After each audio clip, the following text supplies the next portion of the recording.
네, 성도님들 반갑습니다. 벌써 모두를 위한 기독교 교양 6번째 시간입니다. 오늘 함께 나눌 챕터의 제목은 하나님을 믿는다고 말하는 사람들 새 종교 이야기입니다. 우리의 신앙의 대상이 되는 분은 하나님이잖아요. 근데 우리만이 이 하나님을 믿는다고 생각하는데 그렇지가 않다는 겁니다. 하나님을 믿는다고 주장하는 종교가 우리뿐만이 아니라는 거예요. 어, 우리가 믿는 하나님을 자신들도 믿는다고 말하는 종교가 3개나 있습니다. 바로 유대교, 이슬람, 그리고 카톨릭입니다. 그래서 오늘은 하나님을 믿는다고 말하는 새 종교, 유대교와 이슬람, 카톨릭에 대해서 알아보려고 합니다. 여러분 지나다니시면서 성당 볼 때 어떠신가요? 그리고 뉴스에 간간히 나오는 이슬람에 대한 이야기들 또 어떠신가요? 그리고 우리와 밀접하게 연관되어 있지는 않지만 유대교에 대한 이야기, 또 성경을 묵상하면서 말씀을 볼 때 또 유대교에 대한 이야기를 접하면 여러분 어떤 마음이 드시나요? 우리와 멀게도 또 가깝게도 느껴지는 종교들입니다. 오늘은 이 타종교에 대해서 함께 이야기해 보겠습니다. 인류 역사적으로도 그렇고요. 또 교회사적으로도 이 세 종교는 우리와 관련이 많습니다. 신앙생활하면서 우리와 직간접적으로 연결되기도 하고요. 믿지 않는 분들이나 또 자녀들에게 또 이와 관련해서 질문을 받을 때도 있습니다. 엄마, 천주교와 우리는 무슨 차이가 있어? 어, 이슬람은 왜 안 좋은 거야? 뭐 이런 질문들 말이죠. 그래서 이 세 종교들에 대해서 아는 것, 또 각각 어떤 특징을 가지고 있고 우리와 무엇이 다른지, 또 우리와 무엇이 비슷한지 아는 것은 필요한 것 같아요. 이를 토대로 이 종교들에 대해서 바른 관점과 태도를 갖추는 것, 그것은 이 책 제목처럼 기독교 교양인 것 같습니다. 그럼 새 종교 이야기 한번 출발해 보겠습니다. 먼저는 카톨릭입니다. 카톨릭. 먼저 저 영상 하나 보려고요. 2021년 12월 10일에 JTBC에서 방영된 다수의 수다라는 프로그램인데요. 보신 분도 있을 것 같아요. 목사님과 신부님, 그리고 스님, 그리고 원불교의 교무가 나와서 각 종교에 대해서 이야기하는데 되게 재밌었습니다. 각 종교의 특징, 또 뭐가 다른지, 또 월급 체계까지 어떻게 다른지 뭐 이런 등등의 내용들이 많았습니다. 그중에 개신교와 가톨릭의 차이를 설명하는 부분만 우리 잠시 보고 오겠습니다. 네, 잘 보셨나요? 저는 보면서 스님과 신부님과 목사님 사이에 스님이 이야기를 들으면서 그런 거였구나 하면서 놀라는 표정이 더 재밌었던 것 같아요. 네, 스님도 모르셨나 봐요. 천주교와 개신교의 차이. 네, 새롭게 알아가면서 놀라는 표정이 재밌었습니다. 개신교와 카톨릭의 차이에 대한 오리엔테이션 영상으로 준비해 봤고요. 이제 본격적으로 좀 차이점이 무엇인지를 들어가 보기 전에 용어 정리 먼저 할게요. 자, 기독교에 대한 용어가 무엇인지 좀 정확하게 짚고 먼저 가도록 하겠습니다. 자, 보통 기독교라고 하면 개신교를 지칭하는 용어로 사용되고 있습니다. 그렇죠? 카톨릭은 천주교 성당을 뜻하는 용어이고 개신교는 우리 교회. 근데 기독교도 우리 교회를 지칭하는 기독교는 천주교를 지칭하는 것은 아니라고 보통 이렇게 생각하고 방송에서도 그렇게 공공연하게 기독교는 개신교 또 천주교는 카톨릭 뭐 이렇게 생각하는데요. 그런데 기독교는 그리스도를 믿는 모든 교회를 지칭하는 말입니다. 그리스도를 믿는 모든 교회를 지칭하는 말이 바로 기독교인 거죠. 기독은 그리스도를 음역한 한자이거든요. 그러니까 기독교는 그리스도교와 같은 말입니다. 그래서 그리스도를 믿는 모든 교회는 바로 기독교입니다. 그래서 사실은 가톨릭도 기독교에 속해 있는 거죠. 기독교는 개신교회뿐만 아니라 천주교회와 또 성공회, 또 동방정교회, 천주교 이걸 모두 다 포함하는 용어입니다. 개신교는 16세기 종교개혁으로 인해서 로마 가톨릭을 떠난 집단이고 또 루터교와 장로교, 침례교, 감리교, 성결교 등이 다 포함되어 있죠. 그리고 동방종교회는 1054년에 서방교회와 동방교회로 분열되어서 가톨릭과 동방종교회가 분리되었습니다. 개신교는 1517년에 분리가 되었고요. 영국 성공회는 1534년에 분리가 되었습니다. 그래서 이 네 가지 분파 모두 기독교라고 지칭할 수 있습니다. 이 네 가지 분파 모두 그리스도를 섬기는 그런 기독교인 것이죠. 그리고 우리는 정확하게 말해서는 개신교라고 지칭하는 것이 맞습니다. 기독교가 가톨릭과 개신교 모두를 포괄하는 용어이지만 우리가 일상 언어에서 개신교가 기독교라는 용어로 쓰이다 보니까요. 개신교와 천주교를 모두 포괄하는 용어로는 그리스도교라는 표현을 보통 사용합니다. 사람들에게 기독교라고 얘기하면 개신교라고 생각하기 때문에 모두를 총칭하는 기독교를 총칭하는 이야기로 단어로 그리스도교라는 단어를 사용한다는 거죠. 기독교, 그리스도교 모두 같은 말이지만 워낙 기독교가 개신교로 사용되다 보니까 원래 기독교가 의미하는 가톨릭과 개신교를 포괄하는 용어로 그리스도교를 사용한다는 점 이렇게 정리하고 넘어가도록 하겠습니다. 가톨릭과 기독교의 차이, 가톨릭과 개신교의 차이이겠죠. 첫 번째는 성경의 권위입니다. 기독교는 오직 성경의 권위만 인정해요. 우리의 구원과 신앙생활에 대한 진리가 성경에 분명히 담겨 있기 때문에 다른 기준이 필요 없습니다. 오직 성경, 이것이 종교개혁의 첫 번째 정신이죠. 그러나 천주교, 가톨릭은 교회의 전통도 성경 해석의 기준이 돼요. 성경뿐만 아니라 교회의 전통이 성경 해석의 기준이 되고 성경의 권위도 교회에 의해서 주어진다고 생각합니다. 종교개혁은 성경을 해석하는 최종 권위를 지닌 교회가 성경을 이상하게 해석하고 있어서 이에 대한 반발이었거든요. 교회 엘리트 집단이 성경 해석을 독점하고 있었던 거죠. 확증 편향과 권력 유지와 부패의 수단으로 성경 해석권이 남용되었던 겁니다. 이거에 대한 반발이었죠. 그래서 교회의 권위가 아닌 개인이 성경을 직접 읽고 해석할 수 있도록 한 것, 이것이 종교개혁의 되게 중요한 정신입니다. 그런데 가톨릭은 전통을 중시하는 거죠. 그것이 본질을 왜곡하더라도 본질을 왜곡해도 바꿀 수 없는 전통의 힘이 가톨릭에는 존재합니다. 가톨릭은요, 성경 말고도 중요한 게 많아요. 자, 성경을 보겠습니다. 기독교는 3927, 66권이 우리의 성경이잖아요. 천주교는 가톨릭은 66권 외에 외경 7권이 포함되어서 73권의 성경입니다. 토비트, 유빗, 마카베오 상하, 지에서, 그다음에 시락서, 바룩 이렇게 외경 7권이 포함되어 있는 성경을 사용하고 있습니다. 정경이 조금 다르죠. 우리의 성경에 추가로 외경 7권이 포함되어 있는 그런 성경을 사용하고 있습니다. 죄사함과 구원에 대한 측면도 보면요. 기독교는요. 오직 예수 그리스도의 십자가 그리고 그의 대속의 공로로 죄사함은 단번에 이루어진다고 믿습니다. 그런데 가톨릭은 원죄는 세례받을 때 원죄가 사해지고요. 작은 죄는 고해성사 등을 통해서 용서받는다고 여겨요. 그리스도의 죄사하는 권세가 사제들에게 전승되었고 그 사제들에게 죄를 고백할 때 죄사함을 받을 수 있다고 여기는 것이죠. 조금 많이 다르죠, 이 부분이. 자, 그리고 네 번째는 중보자입니다. 개신교는 디모데전서 2장 5절에 근거해서 하나님은 한 분이시요 또 하나님과 사람 사이의 중보자도 한 분이시니 곧 사람이신 그리스도 예수라라는 이 디모데전서 2장 5절을 근거로 하나님과 인간 사이의 중보자는 예수 그리스도뿐이라고 고백합니다.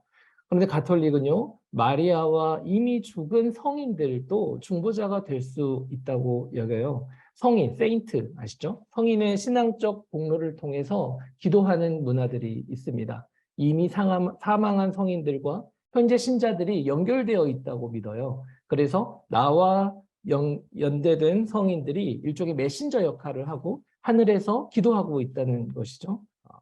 마리아와 성인들이 우리를 위해 하나님께 기도를 드리고 있다. 우리는 마리아와 성인들에게 요청할 수 있고 또 요청해야 한다라고 이야기합니다. 그래서 조금 더 마리아에 대해서 이야기를 하면요. 마리아에 대해서 생각하는 온도차가 조금 있어요. 기독교는, 개신교는 마리아는 성경에 기록된 그저 훌륭한 한 신앙인입니다. 그 이상도 그 이하도 아니죠. 그런데 천주교는 마리아를 성녀로 지칭하고요. 단순한 인간이 아닌 인간 조금 이상의 존재로 좀 생각하는 것 같아요. 인간의 기도를 들을 수도 있고 예수님께 우리의 기도를 전달해 줄 수 있는 존재로 여깁니다. 마리아를 하나님과 동급으로 여기진 않아요. 예수 그리스도와 마리아를 동급으로 여기진 않습니다. 그렇게 숭배하지는 않는데 마리아가 하나님과 인간 사이를 중재하는 그런 역할로 생각을 하는 거죠. 그래서 중보자의 역할로서 마리아는 기능을 할 수 있다라고 생각하는 겁니다. 그런데 아무리 생각해도 성경의 근거는 없는 것 같아요. 그리고 개신교에서는 동의할 수 없는 전통이고 교리이겠습니다. 자, 여섯 번째는 교황이에요. 기독교는 개신교는 오직 하나님만이 권위를 인정하죠. 그리고 교회의 머리는 오직 예수 그리스도 한 분입니다. 그런데 천주교는 교황이 그리스도의 대리자의 역할을 해요. 초대교회는 예수의 직계 제자들인 사도들의 특별성과 우월성을 지녔죠. 카톨릭은 사도들이 그들로 끝나는 게 아니라 주교를 통해서 이어진다고 봤고요. 주교 연합체가 사도성을 지속한다고 여겼습니다. 그래서 사도들의 대표인 베드로를 일대 교황으로 지칭하고요. 주교들의 대표인 교황이 그 역할을 할 수 있다고 생각하는 겁니다.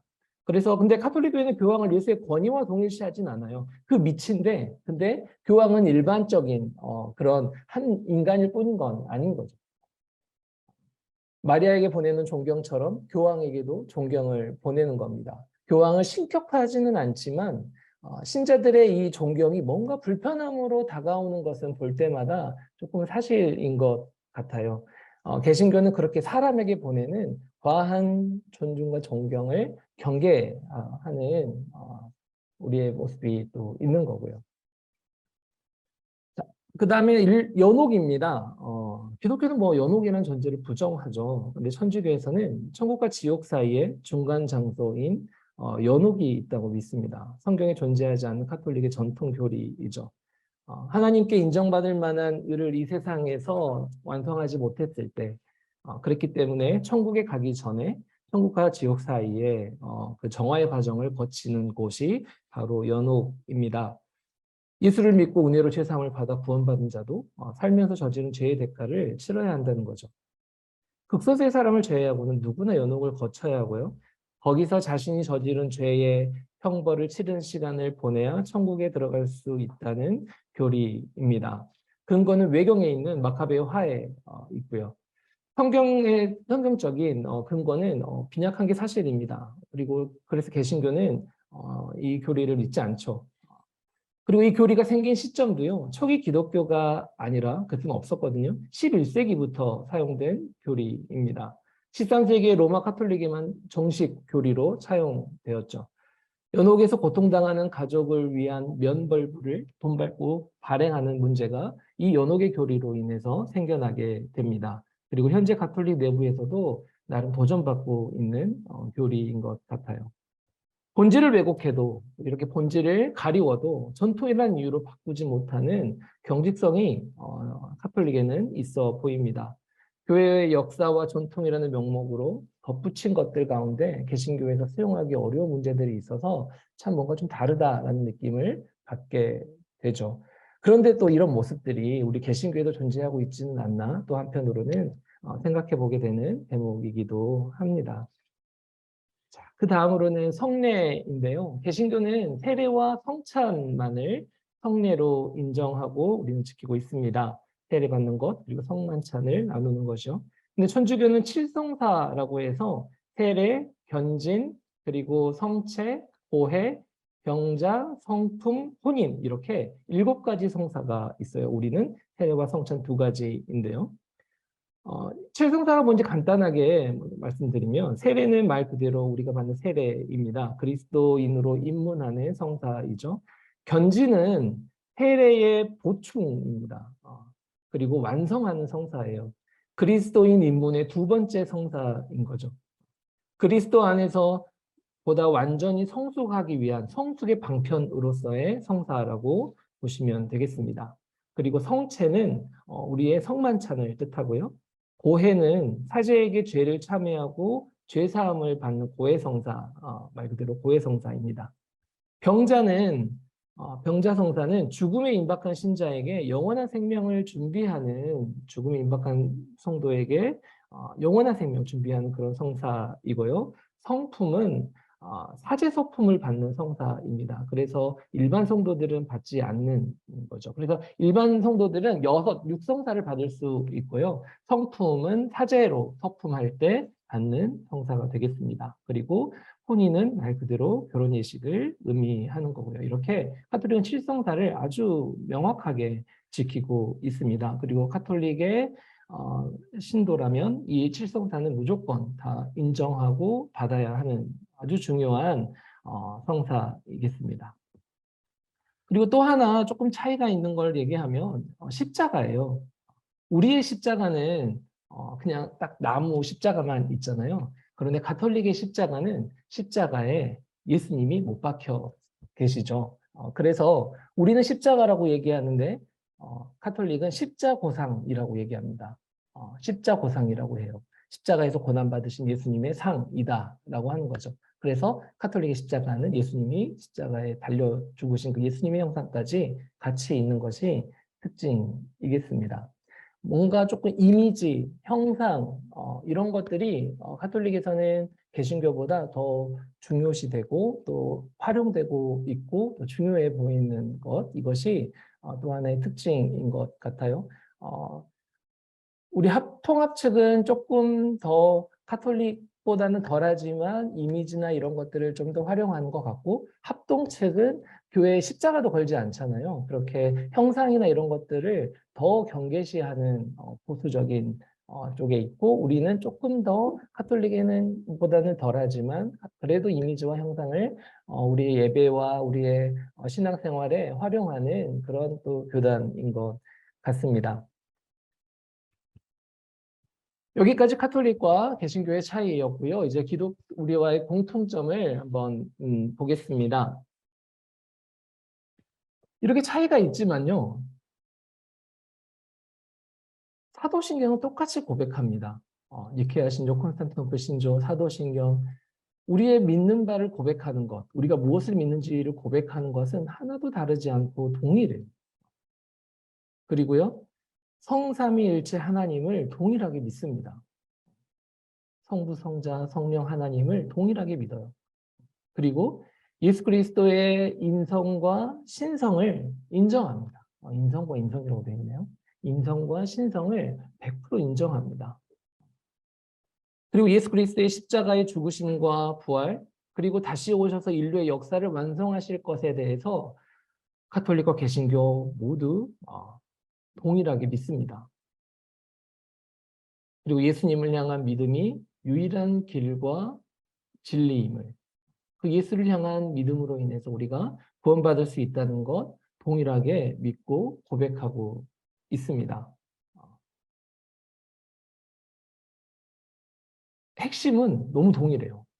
그런데 그 핵심을 두르고 있는 그 주변의 것들이 조금 다르다는 것, 그런 느낌들 조금 드시나요? 핵심은 같은데 그 핵심을 둘러싸고 있는 주변적인 요소들이 좀 다른 느낌입니다. 인간의 행위와 노력적인 측면, 그리고 하나님과 인간 사이에 중재자가 많은 것, 이런 것들은 사실이고요. 네. 그리고 개신교와 가톨릭 공통의 고백 위에 많은 것들이 조금 가톨릭은 추가되고 덧칠해진 느낌입니다. 이 공동의 고백 위에 덧칠해진 느낌이요.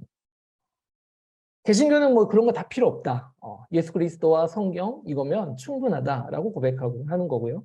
가톨릭은 아니다. 이런 것도 필요하다. 전통과 다른 것들에 원인을 많이 부여하고 있는 그런 좀 차이점을 느낄 수 있습니다. 우리가 이슬람과도 좀 이따 이야기를 해야 되는 부분인데, 근데 서로 정말 피 흘린 전쟁의 역사가 있고, 분열의 역사가 있죠. 부교와 신교의 전쟁, 그 30년 전쟁으로 인해서 서로 간에 깊은 상처와 적대감들이 있는 것 같아요. 우리 시대 여전히 화해할 수 없고 하나 되기 어려운 그러한 간극들 또 존재해 보이고요. 그래서 우리가 천주교를 가톨릭을 어떻게 바라봐야 할지에 대해서 조금 숙제가 있는 면도 있습니다. 그러나 화해와 용서, 연합과 관용의 필요성, 이 접근으로 우리가 천주교를, 가톨릭을 좀 바라보았으면 좋겠다라는 생각 해보게 됩니다. 두 번째는 이제 유대교를 보겠습니다. 유대교는 우리가 외국에 나가지 않는 한, 특히 이스라엘을 가지 않는 한 만나기 어려운 종교입니다. 그죠? 유대교는 구약 성경을 기반으로 여호와 신앙을 추구하는 종교입니다. 유대교의 두 핵심 축은 율법과 성전이고요. 유대교를 두 개로 나눌 수 있는데 고대 유대교와 랍비 유대교입니다. 에스라 이후부터 AD 70년까지 그리고 70년부터 지금까지 해서 고대 유대교 그리고 70년 이후부터 지금까지는 랍비 유대교로 나눌 수 있는데요. AD 70년이 뭐냐? 예루살렘 성전 파괴입니다. 예루살렘 성전 파괴를 기점으로 고대 유대교가 끝나고요. 이제 랍비 유대교로 넘어온 거죠. 유대교를 이루고 있던 두 중심 기둥인 율법과 성전 중에 성전이 무너진 거예요. 그래서 나머지 한 기둥인 율법을 중심으로 성전의 대체제로 활용되었던 회당에서 율법을 나누는 모임으로 유대교가 유지가 된 겁니다. 그리고 이 모임을 주도한 랍비가 자연스럽게 정체성의 핵심으로 등장하게 된 거죠. 그래서 랍비 유대교가 되는 겁니다. 그래서 70년의 기점으로 랍비 유대교가 되는 거죠. 유대교 신앙은 기독교의 믿음이 아니라 여호와가 주신 율법대로 사는 것, 이것이 유대교 신앙입니다. 그래서 경전이 매우 중요하죠. 그래서 유대교인들은 경전 외우고 경전을 너무나도 소중히 여깁니다. 차이를 볼게요. 자, 경전이 히브리 성경은 타나크인데요. 성문법으로 기록된 토라가 있고 구전법, 입에 의해서 전해진 토라, 이렇게 두 가지로 나눌 수 있습니다. 성문법, 기록된 토라는 토라, 네비임, 케투빔으로 세 가지로 나누는데요. 모세오경, 그리고 선지서, 그리고 성문서에서 시편과 잠언이 기록되어 있는 우리의 구약과 비슷하고 순서가 다른 성경입니다. 구전법에는 미시나와 탈무드가 있어요. 미시나는 구전으로 전승된 기록된 토라의 적용입니다. 농경법, 그리고 경작에 있어서의 종교적인 의무들, 그리고 절기, 혼인, 또 이혼, 손해배상, 또 성물은 어떻게 드려야 되는지, 정결의식은 어떻게 해야 되는지에 대한 토라의 적용이고요. 그리고 탈무드는 이 미시나에 대한 해석이에요. 60권이 넘는 방대한 분량이라고 합니다.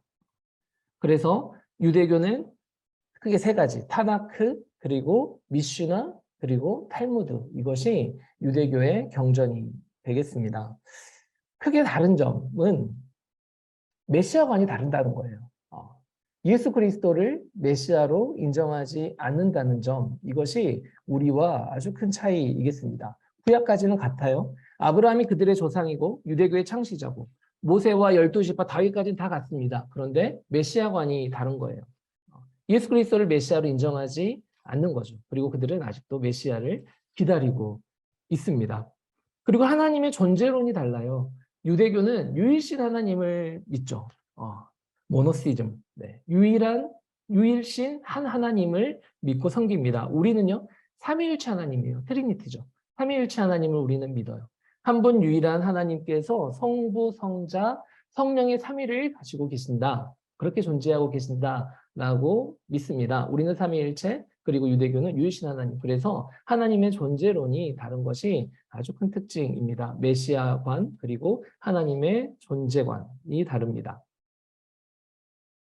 그리고 유대교는 예수님도 또 성령님도 인정하지 않습니다. 오직 한 분 하나님만 섬기고 믿는 거죠.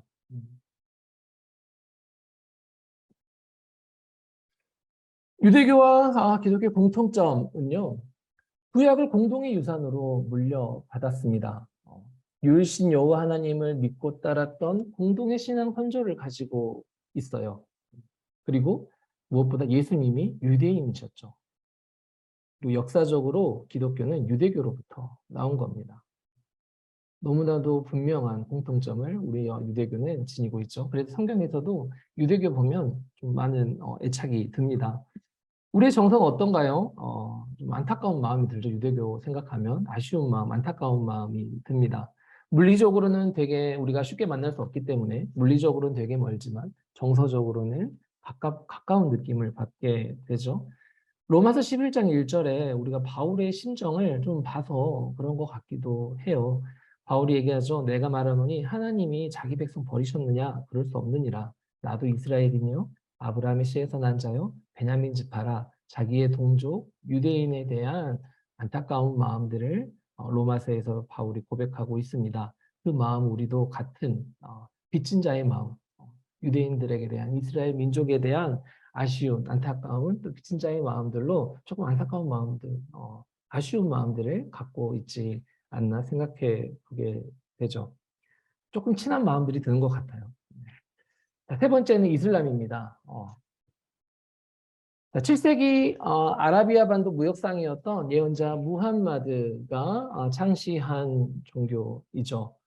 구약 성서의 세계관을 계승한 종교입니다. 창시자는 무함마드이고요.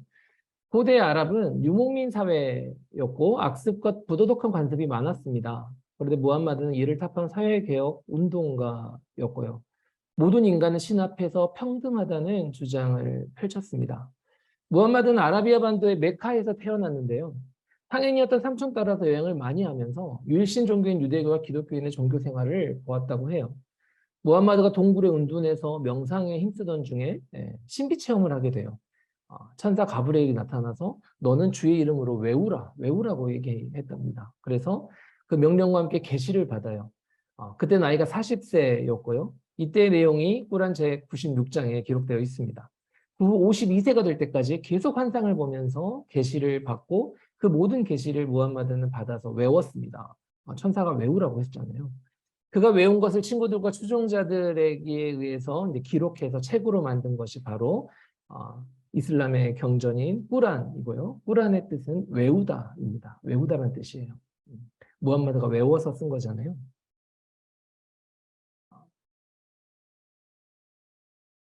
이슬람의 경전 꾸란입니다. 순나, 하디스 이렇게 둘로 나누는데요. 순나는 무함마드의 생애와 교훈 자체를 기록한 부분이고요. 하디스는 순나를 해석한 주석서입니다.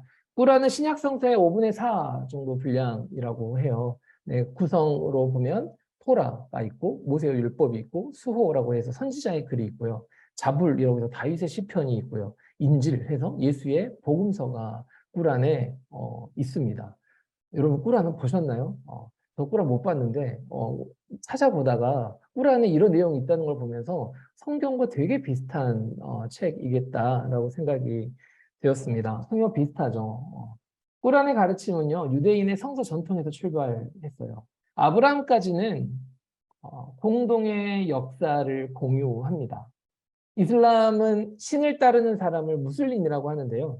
무슬림들은 최초의 무슬림을 아브라함이라고 해요. 아브라함이라고 봅니다. 최초의 무슬림은 아브라함이다.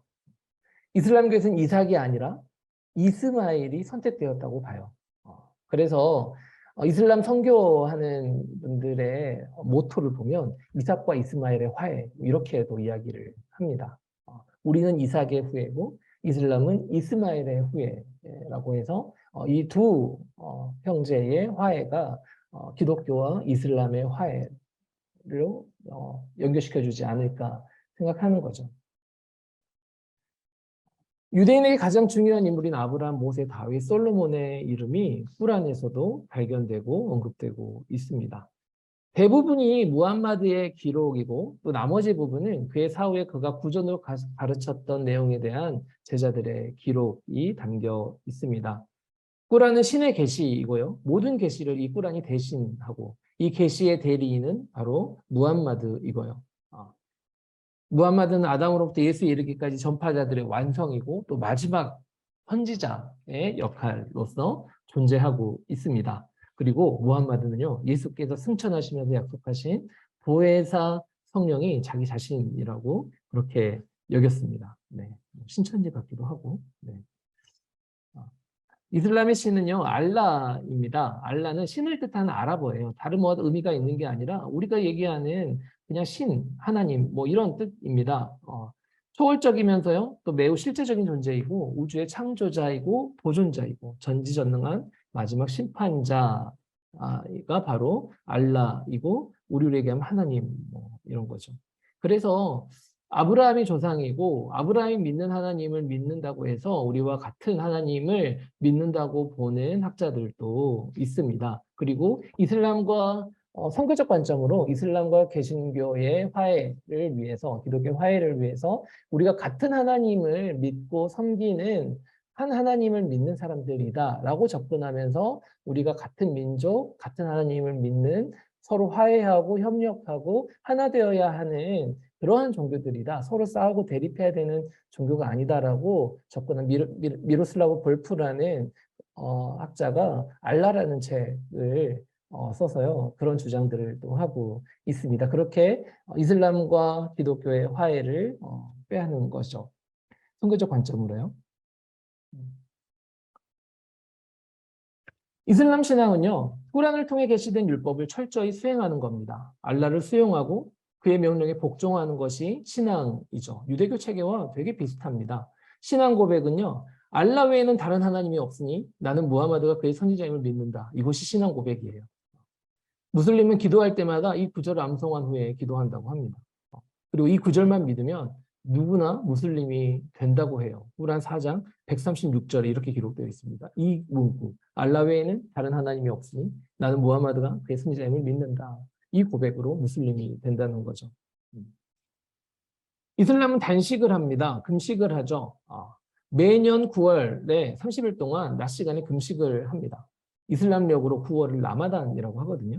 그래서 라마단 30일 금식이라고 하죠. 라마단은 무함마드가 꾸란의 계시를 최초로 받은 달이라고 해요. 그 달에 30일 동안 낮에 금식을 한다고 합니다. 낮이 끝나면요, 엄청 먹어요. 네. 그리고 순례를 가는데요. 무슬림은 일생에 한 번 메카로 성지 순례를 할 의무가 있습니다. 그리고 순례는 12월에 해요. 이슬람 최고의 성지는 사우디아라비아에 있는 메카이고요. 두 번째 성지는 메디나라는 곳이고 세 번째는 바로 예루살렘입니다. 예루살렘에도 모스크가 있잖아요. 그곳으로 성지 순례를 평생에 한 번은 꼭 다녀와야 한다고 합니다. 무슬림은 구원을 위해서 해야 될 의무가 있는데요. 5행을 지켜야 되는 거예요. 그게 뭐냐면 알라를 믿고 알라만을 믿고 무함마드를 찬양하면서 기도와 자선 그리고 라마단 기간에 금식하고 그리고 성지순례를 해야 된다. 이걸 통해서 이 5행을 지켜야 구원을 얻을 수 있다고 여깁니다. 그리고 마지막으로 종파인데요. 무함마드의 후계자를 칼리프라고 해요. 늘 그렇듯 후계자 계승 문제로 이슬람 세계에서도 분열이 일어났습니다. 무함마드의 사촌 동생인 알리라는 남자가 있는데요. 그 무함마드의 적통 후계자이거든요. 이 알리가 칼리프가 되는 것으로 종파 분열이 일어나는 거예요. 어떤 종파는 알리가 칼리프가 되는 것을 반대하고 어떤 종파는 알리가 칼리프가 돼야 된다고 주장하는 거죠. 그걸로 수니파와 시아파로 분열이 일어난 겁니다. 우리 많이 뉴스에서도 많이 들어봤죠.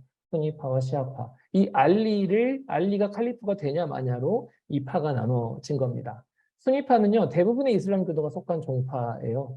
가장 고전적이고 전통적인 종파고요. 무슬림 인구의 90%가 수니파입니다. 선거제도에 의해서 칼리프가 선출되어야 한다고 주장하는 부류예요.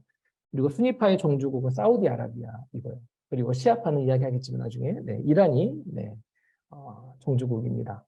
우리나라에 들어와 있는 모스크도 대부분 수니파라고 해요. 그리고 극단주의 테러 단체들 있잖아요. 알카에다, 탈레반, IS 대부분의 테러 단체가 다 수니파라고 합니다.